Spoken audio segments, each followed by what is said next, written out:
तो आज बहुत ही शुभ दिन है। हमारे रंजन प्राण प्रभु जी, हिज ग्रेस रंजन प्राण प्रभु जी और हर ग्रेस क्या नाम है, चंद्रावली माता जी का बेसिकली विवाह वार्षिक उत्सव है।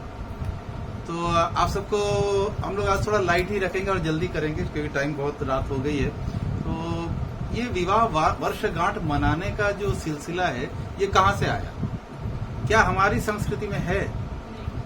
तो उत्तर सही दिया है माता जी ने। हमारी संस्कृति में विवाह वर्षगांठ नाम की कोई चीज होती ही नहीं। क्यों? क्योंकि हमारी संस्कृति में जैसे कि डिवोर्स बोल के कोई चीज नहीं होता है, तलाक नहीं थी हमारी संस्कृति में। कभी भी किसी भी आप पुराण उठा लो या इतिहास उठा के पढ़ लो तो यहाँ पे कभी होता ही नहीं था कि तलाक बोल के कोई शब्द था। तो ये सारी पाश्चात्य संस्कृति की देन है। तब पाश्चात्य जगत में लोग विवाह वर्षगांठ मनाते हैं। क्यों? क्योंकि खुद को याद दिलाने के लिए कि अभी 20 साल से हम लोग साथ हैं। तो हमारे यहाँ पे तो भाई 20 साल क्यों, अभी अगर किसी की उम्र 200 साल भी है तो पति पत्नी साथ। तो हमारे पास तो ये वर्षगांठ मनाने की कोई विधि नहीं थी। तो क्या वर्षगांठ नहीं मनानी चाहिए, ये भी तो प्रश्न आता है। तो फिर हम क्यों इकट्ठा हुए हैं यहाँ पे? तो वर्षगांठ किसे मनाना चाहिए, किसे नहीं मनाना चाहिए? तो जितने भी भौतिक लोग हैं उनके लिए तो वर्षगांठ है ही नहीं। जितने भी भौतिक लोग हैं उनके लिए वर्षगांठ नहीं है। वर्षगांठ केवल और केवल मनाने का है तो वैष्णव मना सकते हैं, क्योंकि भाव अलग है। वैष्णवों को क्या चाहिए? एक कोई बहाना चाहिए हरिनाम लेने। उनको ये मनाने का, उनको वर्षगांठ मनाने का कोई महत्व नहीं है। सारे भक्त साथ में आएंगे, एक साथ कीर्तन करेंगे। दीपांकर प्रभु जी इतना सुंदर मृदंग बजाएंगे, आप माता जी इतना सुंदर गाओगे, इतना सुंदर कीर्तन होगा। पर्पस ये है, ठाकुर जी को बीच में लाना, यही तो पर्पस है। और इसी से गृहस्थ आश्रम बनता है। क्योंकि दो तरह की चीजें होती है कि एक होता है जिसमें कि हम लोग बोलते हैं किसी ने मकान बनाया तो उसके आगे नाम लिखते हैं शांति भवन। ये भवन वर्ड यूज होता है काफी जगह पे, जो लोग अपने घरों के बाहर भी लिखते हैं भवन। तो इस भवन में से भ जो है वो भगवान है और बाकी जो बचा वो क्या है? वन में कौन रहता है? वन में जंगली जानवर रहते हैं। तो ये जितने भौतिकवादी लोगों का जीवन है ना, वो जंगल में रहने वाले जीवों जैसा ही है। तू तो खराब है, मेरे किस्मत फूटी थी, तू मुझे मिल गई, वो भी वही बोल रहा है। तुमसे तो 50 गुना अच्छे मुझे देखने आए थे, मेरी किस्मत फूटी थी जो तुम मिल गए। तो ये जो चीजें चल रही है पूरी इसमें, और इसके बाद में आता है कि कहाँ पे एक जो लकीर होती है वो समाप्त हो जाती है और फिर वो बहुत ही गंदे फॉर्म में हो जाता है। लोगों के बीच में झगड़े हो रहे हैं और आजकल तो हमारे यहाँ पे भी सारे पाश्चात्य जगत का प्रभाव है। कुछ दिनों के बाद लड़का लड़की पसंद नहीं है तो क्या, चलो डिवोर्स। तो ये डिवोर्स और तलाक जैसी वस्तुएं जो थी वो हमारी संस्कृति में कभी थी ही नहीं, चाहे कुछ भी हो जाए। हमारे पास बहुत उदाहरण है, अगर हम लोग शास्त्र उठा के देखते हैं तो जिसको जैसा मिला, स्त्री भी उतनी ही सहनशील थी, जिससे जैसा मिला उसने वैसा ही जीवन बिताया। द्रौपदी को जब घर लेके आए तो माता ने बोला कि 5 में डिवाइड कर लो, बांट लो। तो 5 पति से उन्होंने 5 अलग अलग पुरुषों से विवाह कर लिया। आज के जमाने में कोई करेगी? नहीं करेगी। तो इस प्रकार से वो हुआ। फिर हमारे देवहूति माता और कर्दम मुनि, आप सोच सकते हैं कि मतलब मनु महाराज, जो महाराज की पुत्री है, उसको लेके आए किसके पास में देने के लिए? कर्दम मुनि। कहाँ रहते हैं? जंगल में रहते हैं। क्या है? एक छोटी सी कुटिया है, बस और कुछ नहीं है। कुटिया में अपनी बेटी, जो सबसे प्रिय बेटी है देवहूति, उसको देके चले गए कि ये मैंने आपको दिया। और देने का मतलब होता था, इसी शब्द से आया है, इसी क्रिया से आता है कन्यादान। कन्या का दान किया जाता है और एक बार अगर आपने दान कर दी, दान दी हुई वस्तु आप वापस नहीं ले सकते हैं। आज के जमाने में तो मतलब शादी किया कि नहीं, जाते जाते ही माता बोल देती है अगर कुछ परेशानी हो उधर तो तुरंत फोन करना, इधर आ जाना। तो ये मतलब हम शिक्षा ही गलत दे रहे हैं कि भाई इधर आ जाना। इधर कहाँ से आएगी? आने का तो रास्ता बंद करो, एक तरफ बंद करो, तभी तो वो वहां पे रहेगी। वो अगर मेंटली प्रिपेयर्ड ही है कि भाई कुछ भी इधर उधर हुआ तो मैं इसको छोड़ दूंगी, अगर ये सोच है तो आगे कहाँ विवाह चलेगा। तो इस प्रकार से हम देख सकते हैं कि जो देवहूति माता थी वो हजारों वर्षों तक उनकी सेवा करती रही। और कर्दम मुनि हमेशा ही ध्यान में लीन रहते थे या पूजा में लीन रहते थे, उन्होंने कभी आंख उठा के देखा भी नहीं। वो कर्दम मुनि के लिए सुबह उठ रही है, उनके पूजा पाठ के लिए सामान इकट्ठा कर रही है, पुष्प इकट्ठा कर रही है, सब कुछ वो करके तैयार करके दे रही है। और कर्दम मुनि आ रहे हैं, स्नान कर रहे हैं, अपना पूजा पाठ कर रहे हैं बस, और अपने ध्यान में मग्न है। ऐसा करते करते जब कई वर्षों बीत गए, उसके बाद एक दिन अचानक कर्दम मुनि की आंखें खुली और वो देखते हैं तो बोलते हैं कि तुम कौन हो? तो सोचो, मतलब वो अपनी पत्नी को पहचान नहीं पा रहे कि ये कौन है। तो बोलते हैं कि मैं तो आपकी पत्नी हूँ। तो पत्नी कैसे हो गई? तो बोले मेरा आपका विवाह हुआ है। बोले कब विवाह हुआ? तो बोले विवाह हुआ था जब मेरे पिता ने आपको सौंप के गए थे, मनु महाराज थे, उन्होंने आपको सौंप के गए थे मुझे। तो फिर उनको याद आया कि हाँ सचमुच तुम मेरी पत्नी हो। तो बोले तुमने मुझे बताया क्यों नहीं? बोले आपने कभी पूछा क्यों नहीं? आपने ना आपने पूछा ना मैंने बताया। तो कितना सेवा भाव है कि एक राजा की पुत्री होते हुए उन्होंने इतनी वर्षों तक कर्दम मुनि की सेवा की, और इस सेवा के बदले में उनको मिला क्या? अब आप बोलोगे क्या फायदा हुआ इतने सेवा करके? सेवा ही करते रह गई। जब कर्दम मुनि को ये समझ में आया कि इन्होंने, माता ने इतने वर्षों तक मेरी सेवा की है और इतनी ये की है, तो कर्दम मुनि ने उनको बोला कि अब मैं तुम्हें अपने स्त्री का दर्जा दूंगा। और स्त्री का दर्जा देने के लिए करना क्या होगा? इतने वर्षों में बिना खाए पिए, बहुत बुरे हालत में, न तो कोई मेकअप का सामान, न कुछ, जंगल में क्या मिलेगा? कुछ नहीं। तो पॉन्ड्स और लैक्मे तो मिलेगा नहीं वहां पे। तो मतलब माता का भी हालत बहुत खराब है। तो उसको देख के उन्होंने बोला कि तुम्हारा तो सारा रूप यौवन समाप्त हो गया, तो अब तुम एक काम करो, जाके नदी में स्नान करके आओ। तो वो स्नान करने गई, और स्नान करके जब बाहर निकली तो वो वैसे ही सुंदर फॉर्म में आ गई जिस फॉर्म में उनके पिता ने उनको पास छोड़ा था। इतनी सुंदर फॉर्म में आई। जो जितनी भी देवी देवताएं थे उन्होंने मिलके देवहूति माता का श्रृंगार किया कि आज आपका मतलब आज पहली बार मिल रहे हैं, वर्षों बाद मिल रहे हैं अपने पति के साथ में। और कर्दम मुनि ने अपनी पत्नी के लिए, अपनी धर्म पत्नी के लिए क्या किया न, एक विमान बनाया। बोला एक विमान बना देता हूँ। विमान कैसा है? हमारे जैसा नहीं है, एयर इंडिया वाला विमान नहीं है। एक ऐसा विमान है जिसमें स्विमिंग पूल से लेकर सब कुछ है, और वो मन की गति से चलता है। मतलब अगर माता ने इच्छा किया कि आज मुझे ब्रह्मलोक जाना है तो विमान तो मतलब वो पूरे ब्रह्मांड में वो घूमते रहे उनके साथ में।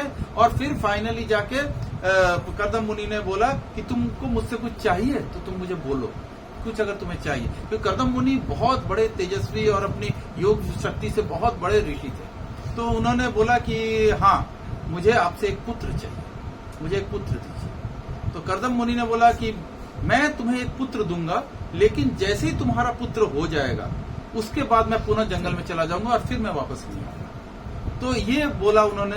अब उसके बाद से लगातार उनकी कन्या संतानें, तो कन्या संतान एक के बाद एक 7 ना 8 कन्या संतानें हुई थी उनकी। तो हर संतान के बाद कर्दम मुनि बोलते थे अब मैं जाऊं, तो बोलते थे ना आपने पुत्र बोला है, तो पुत्र तो नहीं हुआ ना, अभी पुत्र नहीं हुआ तो आपका पुत्र तक तो वेट करना होगा। तो ऐसा करते करते कई वर्षों तक और चला ये चीजें, और ये ऐसी घटनाएं होती रही। फिर फाइनली जाके कपिल भगवान प्रकट हुए, माता के गर्भ से कपिल भगवान प्रकट हुए जो भगवान के स्वयं अंश हैं। तो इस प्रकार से हम देखते हैं कि कैसा स्त्री का आचरण होना चाहिए अपने पति के प्रति और कैसा पति का आचरण होना चाहिए स्त्री के प्रति। तो इसमें कहा जाता है कि जो पत्नी होती है उसका एक बड़ा सुंदर सा इसमें स्कंद पुराण में एक ये आता है, श्लोक आता है, यत्र तुष्यंती भर्ता स्त्री। मतलब जहाँ पे जो भर्ता है, भर्ता किसको बोला जाता है? जो भरण पोषण करता है। तो जो भरण पोषण करता है मतलब पति। तो जहाँ पे पति जो है वो तुष्ट रहता है, यत्र तुष्यति, किससे? भार्या, स्त्री। मतलब जो स्त्री होगी वो पति को अगर खुश रखती है, उसको तुष्ट रखती है। तो यहाँ पे वर्ड आया तुष्ट रखती है।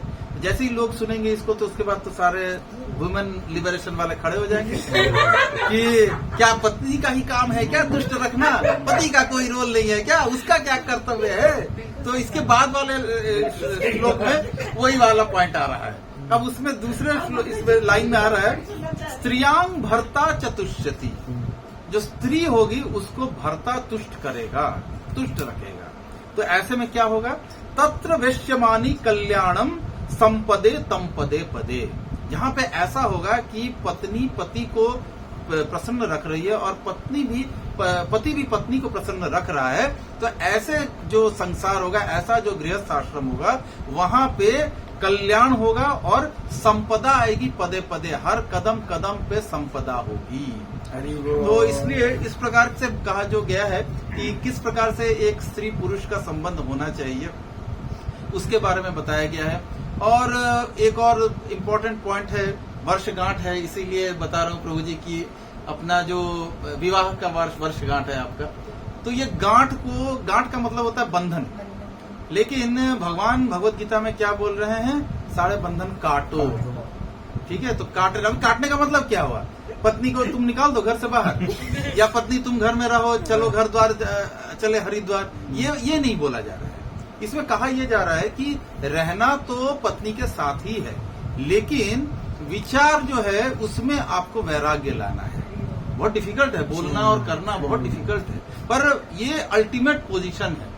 तो श्रील प्रभुपाद भी बोलते थे कि अगर किसी की पत्नी, अगर उसकी पत्नी धर्म पत्नी का अर्थ क्या होता है, जो अपने पति के धर्म के कार्यों में सहयोग करे। यानी कि पत्नी सुबह उठेगी, उठ के हो सकता है प्रसादम बनाएगी, पति जो होगा वो सुबह उठेगा, भगवान की मंगल आरती करेगा, पत्नी प्रसाद बनाई है तो वो यहाँ भोगा बनाएगी, पति ऑफर कर देगा, पत्नी बच्चों को तैयार कर देगी, पति उसको जाके छोड़ आएगा। इस प्रकार से तालमेल बैठा के होना चाहिए, लेकिन हर चीज के बीच में मध्य में कौन होना चाहिए, अगर ठाकुर जी बीच में है तभी वो गृहस्थ आश्रम है, वरना वो गृहस्थ आश्रम नहीं है, वो गृह मेधी बोला जाता है। अब सुबह सुबह उठ के तुमने अभी तक बनाया नहीं, मेरा लेट हो जा रहा है, पता नहीं है मेरा ऑफिस इतने बजे से है, तुम भी तो उठ सकते थे, तुमने क्यों नहीं बनाया, मेरी तबीयत खराब है, तुम्हें पता नहीं है।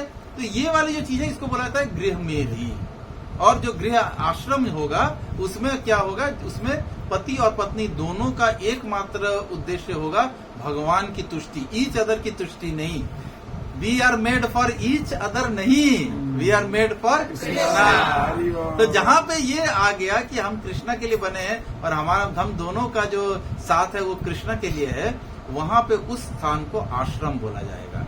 क्योंकि आश्रम में कीर्तन होगा सुबह से लेकर शाम के बीच में। एक बार श्रील प्रभुपाद बोलते थे कि घर में भी कीर्तन होना चाहिए और कीर्तन में सारे घर के लोग मिलकर कीर्तन करना चाहिए। तो ये बहुत आवश्यक है, इससे हमारा जो घर है वो एक आश्रम बना जाता है, जो घर है वही मंदिर बन जाता है। तो इस प्रकार से देखना है कि हम लोग किस प्रकार से अपने घर को, विवाहित जीवन को कैसे कृष्ण कॉन्शियस बना सकते हैं। तो इसके अलावा भी बोला गया है, जो प्रहलाद महाराज थे वो भागवतम के 5वें कैंटो के 5वें चैप्टर के 8वें श्लोक में क्या बोल रहे हैं, तो बहुत खतरनाक चीज बोला है उन्होंने बोला है कि जो विवाहित जीवन है उसके विषय में वो बोल क्या रहे हैं कि स्त्री और पुरुष इन दोनों का जो अस्तित्व का मूल जो सिद्धांत है वो है आपस में जो अट्रैक्शन है। ये जो एक पुरुष स्त्री के प्रति अट्रैक्टेड है, स्त्री पुरुष के प्रति अट्रैक्टेड है, यही है गृहस्थ जीवन का मूल आधार। इसी से गृहस्थ जीवन आगे बढ़ता है। लेकिन इसमें दिक्कत क्या है कि इन दोनों के साथ धीरे धीरे जो हस्बैंड और वाइफ है वो क्या सोचने लग जाते हैं कि ये मेरा बच्चा है, ये मेरी बेटी है, ये मेरा घर है, ये मेरी पत्नी है, ये मेरा पति है। क्या है सचमुच में? नहीं है, सचमुच नहीं है। तो इसमें सोचने वाली बात यह है कि सचमुच में देखा जाए तो एक जीवन बहुत छोटा सा जीवन है, और ये वैसा ही है जैसा कि हम ट्रेन में सफर करते हैं तो हमारे साथ कोई आके बैठ गया, और जो भी आके बैठ गया, अब आपको वो पसंद आए या ना आए, आपको तो अपना डेस्टिनेशन जाना है। तो अब आप वहां तक मिलने के लिए चलो भाई साथ में आ गए हैं तो चलते हैं साथ में, क्योंकि कुछ देर के बाद आप भी उतर जाओगे, वो भी उतर जाएगा, सब अपने अपने रास्ते वापस चले जाएंगे। ये सब जन्म जन्मांतर का साथ और ये सब ढकोसले, ऐसा कुछ नहीं है। क्योंकि जितने भी आज यहाँ पे स्त्री बैठे हुए हैं वो पिछले जन्म में पुरुष थे, क्योंकि जो पुरुष होते हैं उनमें स्त्री के प्रति जो ये अट्रैक्शन, इसके वजह से अंत काल में भी स्त्री रिलेटेड चीजें याद आती है। अपनी माँ याद आएगी, पत्नी याद आएंगे, अपनी बेटी याद आएगी। ये बेटी, ये माँ, ये क्यों है? आसक्ति। और जो आ सकती है क्या जा नहीं सकती? जा भी सकते हैं। तो इसमें कहा जाता है कि और जितने पुरुष हैं वो पहले क्या थे, पहले स्त्री थे, क्योंकि जो स्त्री होते हैं वो अपने पिता को याद करेगी, अंतिम समय में अपने पुत्र को याद करेगी, अपने पति को याद करेगी। जैसे ही याद किया वैसे ही वो पुरुष बना, क्योंकि उसका जो फॉर्म होगा अब अगले जन्म में वो पुरुष का फॉर्म होगा। तो इस प्रकार से स्त्री और पुरुष बेसिकली इसी जन्म के लिए और अपने कर्मों के हिसाब से ही आपस में आके मिलते हैं। हम चाहे कितनी भी जोड़ लगा ले, मिला लो कितना भी नक्षत्र और कितना भी ये, जो आपकी किस्मत में लटक रहा है, जिसके साथ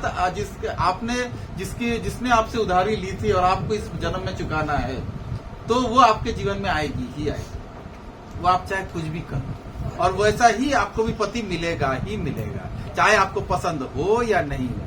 वही आपके किस्मत में घूम रहा है और वही आके, वो चाहे किसी भी जहां पे बैठा हुआ हो, वो घूम के आके गिरेगा, टपक से टपकेगा वो। और फिर उसके बाद तो आपके नजरों के सामने में कुछ दिखाई नहीं देगा, आप उसी से विवाह करोगे। ये प्रकृति का नियम है, आप बच नहीं सकते इस नियम से। माताएं खुश क्यों रहती है इनसे ये आपको लगता है ना, असल में खुशी, असल में क्या है कि जैसे प्रभुपाद भी बोलते थे कि जैसे पत्नी और पत्नी के बीच में थोड़ी थोड़ी अगर नोक झोंक होती रहती है, पत्नी को कुछ पसंद नहीं आ रहा, पति को कुछ पसंद नहीं आया, बट प्रभुपाद बोलते थे that is okay, that is okay. Prabhupada बोलते थे इट इज होना ही चाहिए, इतना होना चाहिए। क्यों होना चाहिए? क्योंकि प्रभु बोलते थे कि ये वो बादल है जो गरजते हैं पर बरसते नहीं। गरजेंगे पर बरसेंगे नहीं। अब जैसे हमारे बहुत बड़े, आप लोग सबने नाम सुना होगा, सुकरात जिसको बोलते हैं, सोक्रेटिस बहुत बड़े फिलोसोफर थे, तो बहुत बड़े ये थे, फिलोसफी करते थे और उनकी फिलोसफी अभी भी बड़ी है। तो उन्होंने बड़ी एक अच्छी बात बोली थी, उन्होंने बोला था कि चाहे कुछ भी हो जाए, मनुष्य को विवाह तो अवश्य करना चाहिए। क्यों? क्योंकि अगर अच्छी पत्नी मिली तो क्या होगा, जीवन एकदम स्वर्ग जैसा होगा। और अगर ऐसी मिल गई जो आपके पसंद की नहीं है तो आप फिलोसोफर बन जाओगे। तभी तो फिलोसफी आएगी, जो नहीं मिलेगी तो फिलोसफी आएगी। एक बार उसमें और भी एक बड़ी मजेदार कथा आती है कि एक बार सोक्रेटिस के घर में, सुकरात के घर में उनके मित्र मिलने आए, तो फर्स्ट फ्लोर पे रहते थे, तो मित्र ऊपर आके बैठ गए, तो ये अपनी फिलोसफी शुरू। जिनको भी फिलोसफी आती है, मेरे जैसे को कुछ भी बोलोगे तो हम कुछ ना कुछ कृष्ण लेके शुरू हो जाएंगे बोलना, तो वो भी बोलना शुरू हो गए और वो बेचारा सुन रहा था। अब क्या हुआ कि पत्नी को आया गुस्सा, हाँ कोई काम धंधा नहीं है, बस किसी को एक को पकड़ लो, पकड़ के बैठा दो, बैठा के शुरू हो जाओ। तो ऐसा चिल्ला रही थी जब पत्नी अंदर से, फिर बर्तन भी गिरने के आवाज आ रहे थे। तो उसके मित्र ने पूछा कि सुकरात जी ये हो क्या रहा है? तो बादल गरज रहे हैं। तो बोले तो अब क्या करें? चलो नीचे चलते बाहर निकलते। बोलते बाहर कहाँ जाएंगे?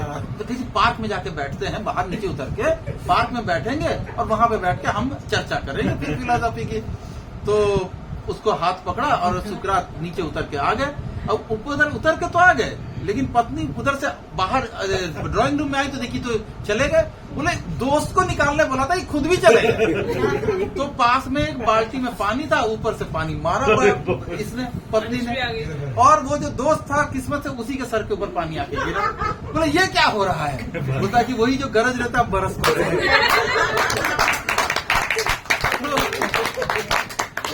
इस प्रकार से सुकरात से हमें शिक्षा लेनी चाहिए। तो ये गरजना बरसना प्रभुपाद भी बोलते थे दैट इज फाइन हो, क्योंकि इसमें ये क्या है कि ये वैवाहिक जीवन में ना ये अलग माधुर्य प्रेम विकसित करता है। ये लड़ाई झगड़े जो नोक झोंक होते हैं तो ये होते रहना चाहिए, अच्छी बात है। लेकिन उसमें प्रभुपाद ये भी बोलते थे कि अगर किसी की पत्नी अपने पति को धर्म के रास्ते में ले जाने रही है और उसमें सहयोग कर रही है, तो फिर ऐसे व्यक्ति को संन्यास लेने की कोई आवश्यकता नहीं है। वो गृहस्थ में भी वो सन्यासी है। तो इस प्रकार से ऐसा नहीं कि हम ऑरेंज वस्त्र पहन लिए तो बस हो गए हम सन्यासी, नहीं। ऑरेंज वस्त्र और पहन के भी बहुत ब्रह्मचारी अपने पद से गिर जाते हैं। तो इसलिए ऑरेंज वस्त्र या तिलक लगाने या बाल मुड़ाने से कोई ये नहीं बन जाता है। उसका अंदर से चेतना बदलनी होगी, तभी परिवर्तन होगा। विचार तभी तो बदलेंगे ना, जब तक चेतना नहीं बदलेगी तो कैसे विचार बदलेंगे? तो इस प्रकार से हम देख सकते हैं कि किस प्रकार से एक गृहस्थ जीवन में भी भगवान को सेंटर में रख के हम ये सारी चीजें, अपनी जितनी भी क्रिया कर्म है वो सब चीजें कर सकते हैं। संतान उत्पत्ति कर सकते हैं। भगवान बोल रहे हैं गीता में कामो अस्मि, भगवान बोलते हैं स्त्री पुरुष के बीच का जो काम है जिसकी वजह से संतान उत्पत्ति है, वो काम मैं हूँ। लेकिन अगर आपने कृष्ण भावनामय संतान उत्पत्ति करनी हो तभी, उसके अलावा नहीं, उसके अलावा काम नहीं है। उसके अलावा जो काम है वो सिर्फ इंद्रिय तृप्ति है। तो आज के जमाने में तो उसी में लोग ज्यादा ये कर रहे हैं, क्योंकि पहले के जमाने में था क्या कि लोग विवाह कर लेते थे, किसी के साथ रहते थे। अब होता है कि नहीं, कंपैटिबिलिटी टेस्ट होता है। बड़ा बड़ा नाम अच्छा आ गया कि कंपैटिबिलिटी, क्या तुम मेरे कंपैटिबल हो, क्या मैं तुम्हारे कंपैटिबल हूँ। इसके लिए करना क्या होगा, लिव इन टुगेदर करना होगा। लिव इन टुगेदर का मतलब है कि हम शादी नहीं करेंगे लेकिन साथ साथ रहेंगे। देखेंगे कि सुबह उठ के तुम कितने बजे उठते हो, देखेंगे कि नहाने के बाद तौलिया कहाँ रखते हो। यही कंपैटिबिलिटी, और होता क्या यही है ना। हम भी देखेंगे कि तुम बाथरूम में कितनी देर तक रहती हो। एक बार मैंने बोला कि चलो अभी निकलना है तो तुम कितना टाइम लगा रही हो तैयार होने में। तो ये कंपैटिबिलिटी, जो लड़का है वो भी कंपैटिबिलिटी टेस्ट कर रहा है और जो लड़की है वो भी टेस्ट कर रही है, और अल्टीमेटली कंपैटिबिलिटी टेस्ट का कोई निर्णय नहीं आता है, वो पूरा फेल ही होता है उसमें। नहीं, अभी और होते होते हो गया है क्या कि चलो शादी कर लेंगे। तो पहले जमाने में शादी करने का मतलब होता था कि पूरा जॉइंट फैमिली में, अभी जैसे हमारे प्रशांत भूषण प्रभु जी, हमारे शिक्षा गुरु की भी अगर बात ले लें, इनके परिवार में 137 लोग थे। इतना बड़ा एक घर में सोचो, एक भवन बना हुआ है, इसमें इतनी फैमिली है और इतना बड़ा फैमिली कुटुंब रहता था पूरा। अब होते होते हो गया कि लोग बोलने लगे हैं कि भाई अब तो हम लोग न्यूक्लियर फैमिली है। न्यूक्लियर फैमिली में भी क्या बोलते हैं कि अगर सास ससुर आ गए बीच में या कोई और माता पिता आ गए तो बोलते हैं नहीं, इसमें भीड़ ज्यादा है, कम करो। होते होते सिर्फ पति पत्नी, अब होते होते सिर्फ पति पत्नी। अब उसके बाद ये हो गया है कि हम पति पत्नी हैं लेकिन कभी कभार मिलेंगे, मतलब तुम उधर 1 महीने में एक बार मिल लेंगे क्योंकि हम पति पत्नी हैं, हम महीने में एक बार मिल लेते हैं। बाकी पत्नी कहीं और नौकरी कर रही है, पति और कहीं नौकरी कर रहा है, तो ये भी चल रहा है आजकल। तो ये सब भी काफी चीजें, अभी नई चीजें आ रही। तो ना तो ये गृहस्थ है, ना ये गृहस्थ आश्रम में है, ये सिर्फ और सिर्फ अपनी इंद्रिय तृप्ति में लगे हुए हैं और कोई इसका दूसरा ये नहीं है। तो जैसे हमारे यूएस के प्रेसिडेंट थे जॉर्ज बुश, तो ये बुश साहब से पूछा गया, उनका विवाह जैसे माता जी मना रही है 20वां, उनका शायद 40वां मन रहा था।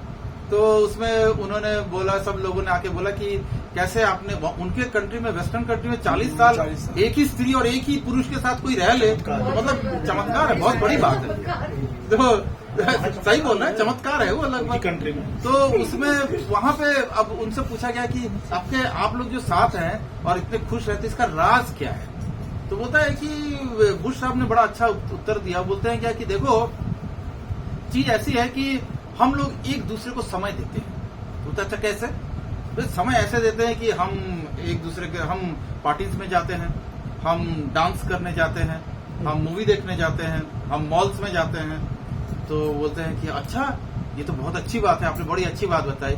लास्ट में क्या बोलते हैं, हाँ सही है, हम लोग जाते हैं लेकिन मैं मंडे जाता हूँ, ये ट्यूसडे जाती है। तो इस प्रकार से उन्होंने, उनकी शादी टिकी हुई है। तो इस प्रकार से हम देख सकते हैं कि कैसे कैसे दुनिया में लोगों ने बना रखा है कि किस प्रकार से शादी टिका। मतलब भौतिकवादी अगर आप सुनोगे तो ऐसे बड़े सारे चीजें हैं। एक भौतिकवादी आदमी को की पत्नी मंदिर में आता था, तिलक भी लगाता था, तो उसकी पत्नी भी एक दिन साथ में आई, बोलती है क्या कि अरे प्रभु जी, पता है आपको ये जो है ना, ये आपके सामने तो यहाँ पे प्रभु जी बड़ा प्यार से बोलते हैं, घर जाते हैं ना शेर बन जाते हैं ये। तो जो प्रभु जी थे साथ में, वो बोलते हैं क्या कि प्रभु जी क्या आप सच बोल रहे हो क्या, मतलब माता जी सच बोल रही है क्या, आप यहाँ पे तो बड़े विनम्र रहते हो, घर में आप क्या शेर बन जाते हो। तो वो बोलता है कि आपने उससे नहीं पूछा, मैं तो शेर ही बनता हूँ, ये तो शेरा वाली बन जाती है, उसका क्या हिसाब है। तो इस प्रकार से बड़े सारे ये है। जैसे कहा जाता है कि एक शादी हुई तो जो कन्या थी वो जब विदाई होने लगा तो बेचारी रो रही थी।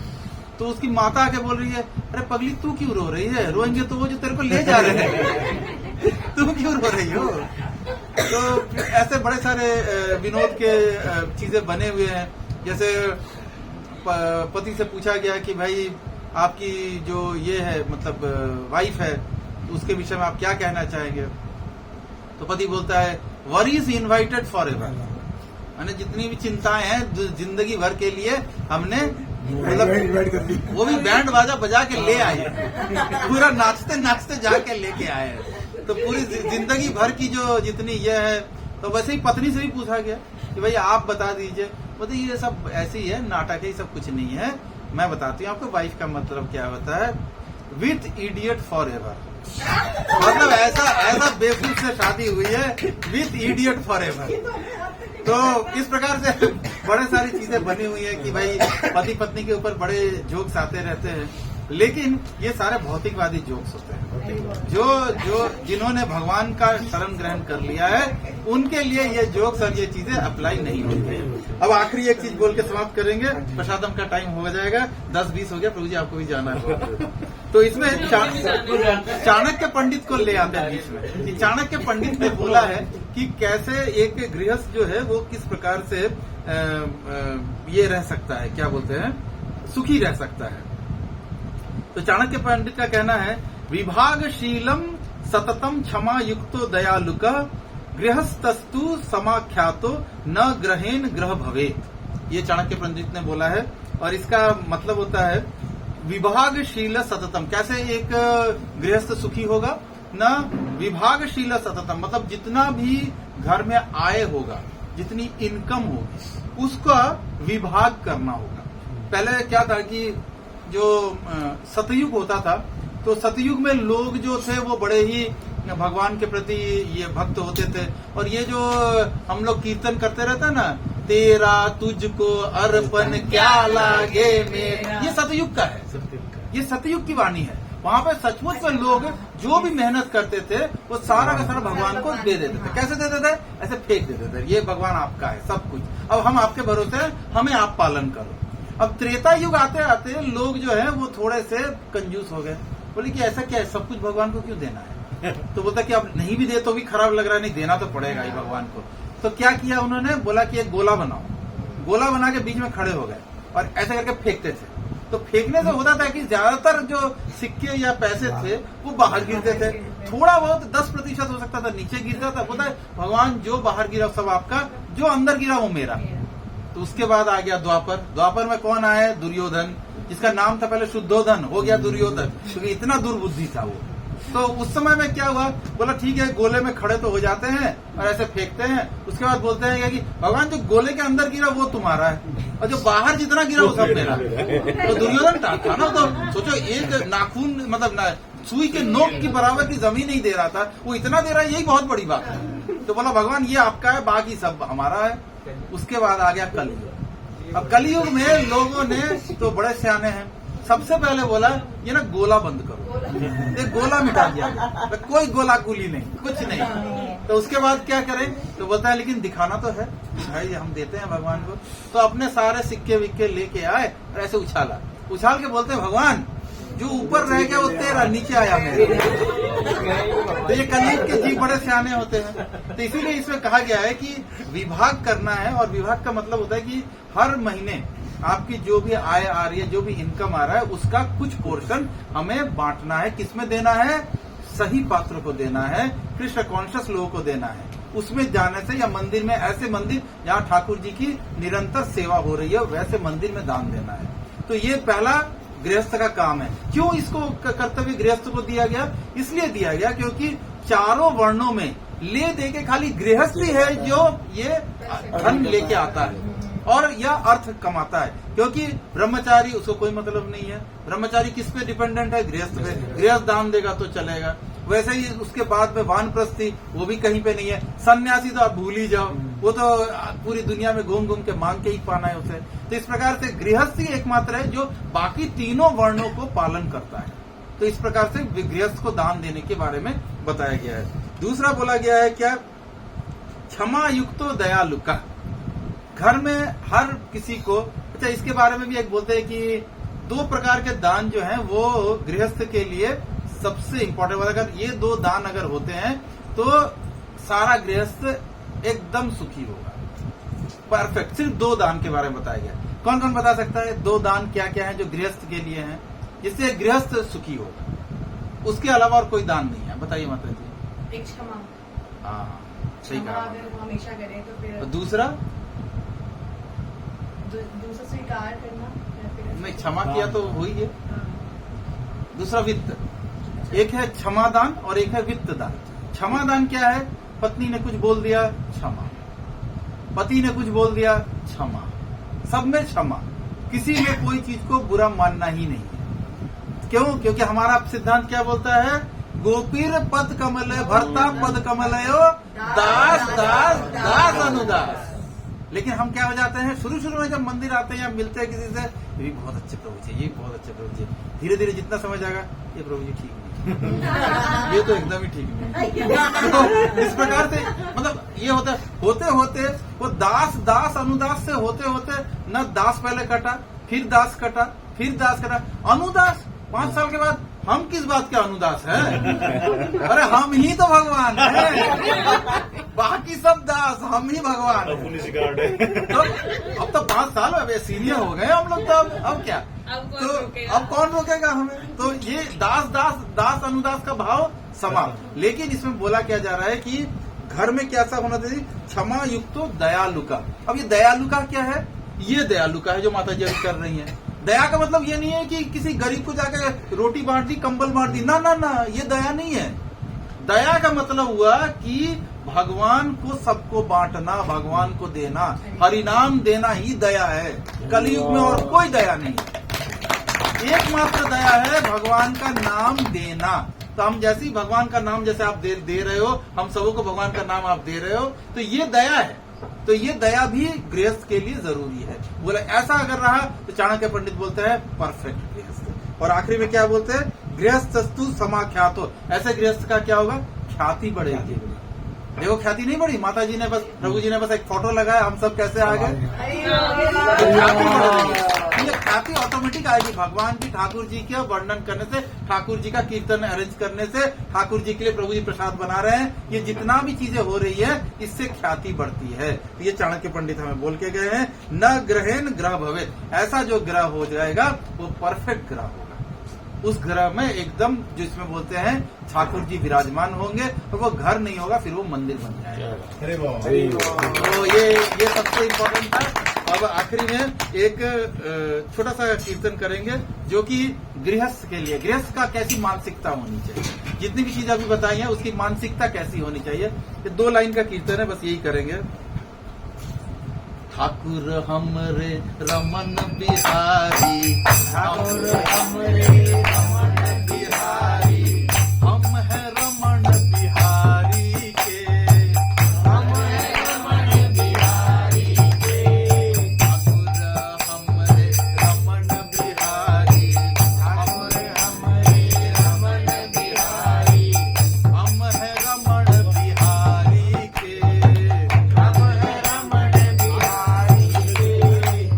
साधु सेवा धर्म हमारा, साधु सेवा धर्म हमारा, साधु सेवा धर्म हमारा, साधु सेवा धर्म हमारा।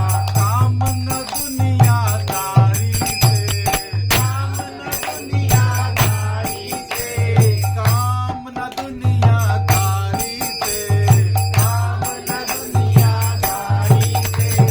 कोई भला कहो चाहे बुरा कहो, कोई भला कहो चाहे बुरा कहो, कोई भला कहो चाहे बुरा कहो, कोई भला कहो चाहे बुरा कहो। हम हो चुके रमन बिहारी के, हम हो चुके रमन बिहारी के। ठाकुर हमरे रमन बिहारी, ठाकुर हमरे रमन बिहारी, हम है रमन बिहारी के, हम है रमन बिहारी के। ठाकुर हमरे रमन बिहारी, ठाकुर हमरे रमन बिहारी, हम है रमन बिहारी के, हम है रमन बिहारी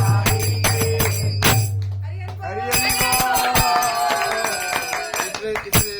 ये जो कीर्तन है इसमें जो दूसरा और तीसरा लाइन है बहुत ही परफेक्ट है गृहस्थ के लिए। साधु सेवा धर्म हमारा, ये जो भी अभी एक प्रभु जी लोग माता जी कर रहे हैं, ये साधु सेवा, साधु सेवा धर्म हमारा। काम न दुनियादारी से, हमें कोई दुनियादारी से काम नहीं है। बाहर सारे लोग अभी सो गए होंगे या पता नहीं क्या कर रहे हैं, नाइट वॉक कर रहे हैं, कुत्ता घुमा रहे होंगे, कुछ ना कुछ तो कर ही रहे नहीं, हैं। कुत्ता नहीं, नहीं, कोको का तो हो गया होगा अभी। नहीं, कुत्ता नहीं बोल रहा है, वो उनका वो होता है, फैमिली मेंबर। तो वो घुमा रहे हैं उनको, तो यही से जिंदगी चल रही है। कोई भला का हो चाहे बुरा का हो, हम हो चुके रमन बिहारी के।